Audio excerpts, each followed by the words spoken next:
Ereshkigal, the Dark Mother from Sumerian beliefs. I want to take a look at her worship specifically because it's different than most other deities. She is the archetype of the Dark Mother. She embodies the shadow side of the female principle.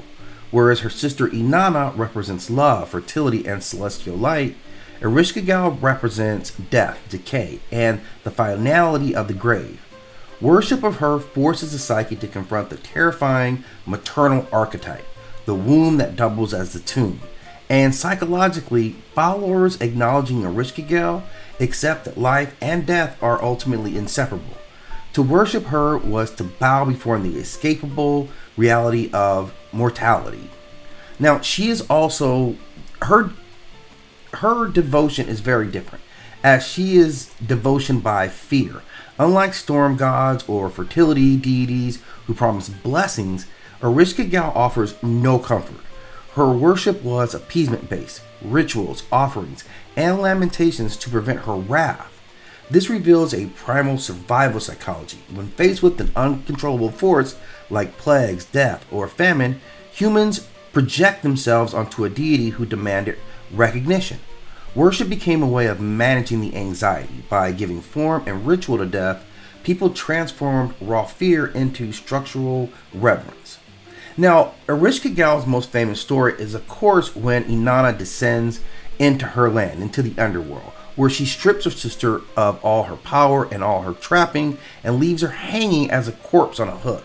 Now, symbolically, worshippers reenacting or reflecting on this story undergo a psychological descent, stripping away ego, identity, and illusion. And in therapy terms, this is shadow work, facing the deepest truths of one's morality, pain, and hidden desires. And ritual lamentations in honor of her provide communal catharsis, releasing grief in controlled settings. Now, this is authority in isolation. Unlike other gods, Ereshkigal does not roam the heavens or the earth. She stays trapped in her realm. Her power comes from absolute dominion over one specific domain, and this reflects a psychological compensation. The underworld goddess cannot create or nurture, but she controls the most inevitable fate that humans have.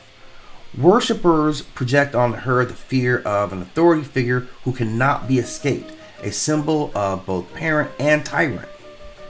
At its heart, Ereshkigal's worship was about integration, reconciling the living self with the inevitability of death.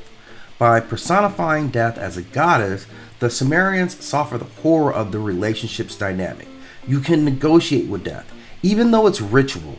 This gave people a way to psychologically prepare for loss, grief, and the unknown. Now, worship with Ereshkigal was less about seeking blessings and more about psychological survival. By creating rituals around the underworld goddess, the Sumerians turned death from a formless terror into a structured myth. It was a collection of shadow integration, a culture-wide therapy session with the goddess of the grave as the ultimate analysis.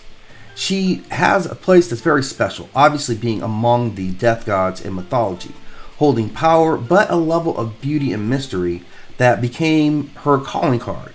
If you have some more information you want to add to this belief or worship of Ereshkigal, please do so in the comment section. And as always, I ask that you hit that like and subscribe.